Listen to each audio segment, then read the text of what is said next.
Hi, Be. Hello. Hello po. Kumusta, Be? Okay lang po. Anong pangalan mo, Be? Marida po. Hi, Del. Tam-Tam. Hello po. Ay, Marida. taga saan ka sa atin, Be, Del? Sa Cagayan Valley po. Wow, Cagayan Valley po. So, bago ka nagpunta dito sa Croatia, so meron ka bang trabaho pa sa atin sa Pilipinas? Actually po, ano po kami doon, business. Wow. May family business po kami. Okay, good yan. So, maganda yan negosyo. So, mag-usap tayo bago ka nakapunta sa Croatia. Nakapag Middle East ka pa ba, Del? Or Opo, hindi? actually po, nung first timer ko po sa Dubai, then second sa Hong Kong, Wow. third sa Kuwait, then Abu Dhabi, tapos dito na po sa Europe. Oh my God, ang dami mo na pala napuntahan sa Middle East. So, guys, hello mga kabesh. Meron tayong isang panauwing pandangal ngayon na makapag-share sa mga especially sa mga taga UAE.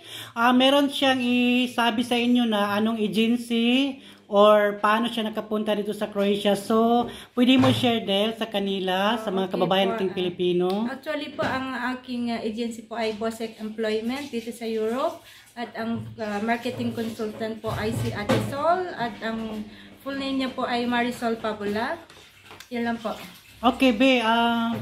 Bago ka nakapunta dito, magkano po ang placement fee? Pag overall po siya, magagasto niya po is nasa 200k peso po. 200k peso. So sa dirham, ano yung pera sa UAE? Sa dirhams so is 12,000 dirhams po. 12,000. So kayo na ang nagpaano sa inyo ng ticket or Opo, ano pa? Sa amin na po. Opo. Ano pang mga ibang mga process ninyo? Pag working permit is step by step pagka na ano na po ng agency dito, ganun. By step po siya, hindi siya full na ibibigay niyo ang cash sa agency. Pag pinprocess po nila yung ano, yung working permit, ganun po, saka niyo bibigay yung pera. So magkailang months kaya lumabas yung working permit mo? Nasa 3 months po yung working permit. 3 months? Okay. So yung visa? 2 months po. 2 months. So anong months ka nag-apply papunta dito? November po. Tapos dumating ako dito May. So so mga 4 months? December, January, February, March, April. Mga 6 months. Okay, nakarating ka na dito sa Croatia. So anong masasabi mo pagdating mo dito? Paglapag mo pa lang sa airport. So nakita mo ang Croatia, di ba excited ka? Yes po. So anong season ka dumating dito? Summer o autumn? Summer po. Wow, summer. Yes so at least na-experience mo. Pilipinas lang din po. Oo. So anong masasabi mo sa Croatia? Maganda po dito. Maganda. Ang mga tao? Maganda rin po. Maganda. So mga pagkain na naka-experience ka na ba? Po. Okay lang? Pagluto na rin ako ng Croatian food. Wow, sana all. Patikim ako. Okay. So, Be, nag-apply ka rito sa Croatia. So, ano ang trabaho mo dito sa Croatia? Sa NTL po, supermarket. Merchandiser po. Merchandiser. So, anong trabaho mo dyan? Bali, ano po kami, nag-aayos po ng mga products, ng mga foods, ganun po. Yung sa supermarket. So, parang convenience store. Like, ganyan. Parang clothing lang. Ganyan? Apo. So, mga ilang oras kayo magtrabaho? Actually po, 7 hours lang po dapat. Yun nga lang, may 1 hour break time. Overtime. Overtime? Wow, maganda. Bali, So, 8 hours na. 8 hours lahat na yan. So, ano po ang libre niyo dito sa inyong company? Accommodation po. Ha? Accommodation. Wow, ano pa? Ayun lang po, accommodation. Yung bike po. Meron pa kayong, meron may bicycle po kami. Bawat So, close. maliban sa accommodation, meron pang wifi or maganyan o tubig, lahat. Lahat po doon. Also, kasali na pala. All in na. All in na. Pero yung allowance, syempre. Ha? Pero yung allowance. Allowance, wala. Okay lang. Okay na yan para sa akin na libre tubig, kuryente, sasakyan, meron silang bisikleta, tapos meron pang wifi. Kasi ang iba rito mga bahay o mga company walang libre. Mayroon pero kalahati lang. Pero sa inyo, madami na okay na yan. So, wala ka bang namimiss sa Pilipinas? Wala ka bang ipa-shoutout sa atin? Shoutout po sa aking pamilya, sa dalawang anak ko, sa mama ko, sa mga relatives ko po dyan. Hello po! Sa friends ko, sa mga best friends ko dyan. Hello po sa lahat. Wala ka bang balak na punta kayo dito? Punta po kayo dito. Sino may mga balak pumunta dito, maganda po dito, parang Pilipinas lang. Sa mga interesado lang, Opo, di ba? opo.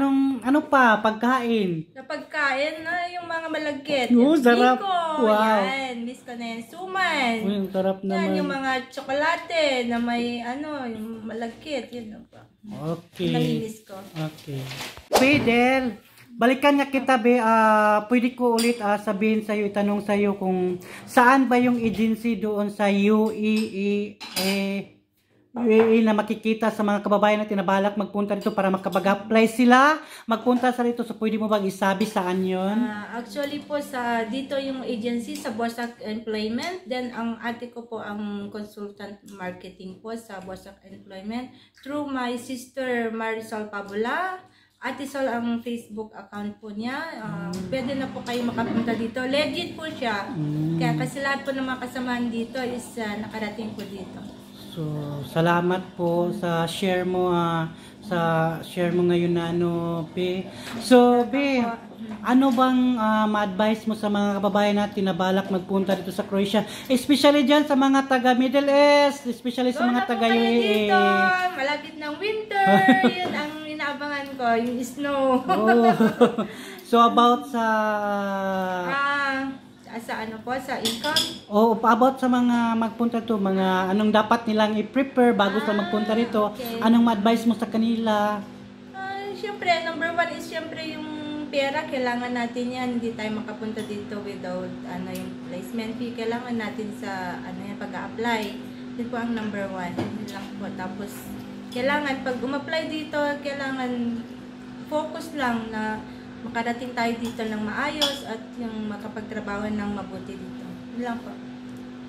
Okay, Be. Salamat, Be, ha. So, wala ka pa bang masasabi? Wala na po. Yun lang po. Salamat. Okay. Bye-bye. Don't forget to like, share, and comments to Tamtam Vlogs and subscribe din po. Maraming salamat. Thank you, Be. Mga kabes, please support my channel, like and subscribe para masaya ang buhay. Hanggang sa susunod kong vlogs, baka magkita tayo dahil sa vlogs nito, ikaw ang bida.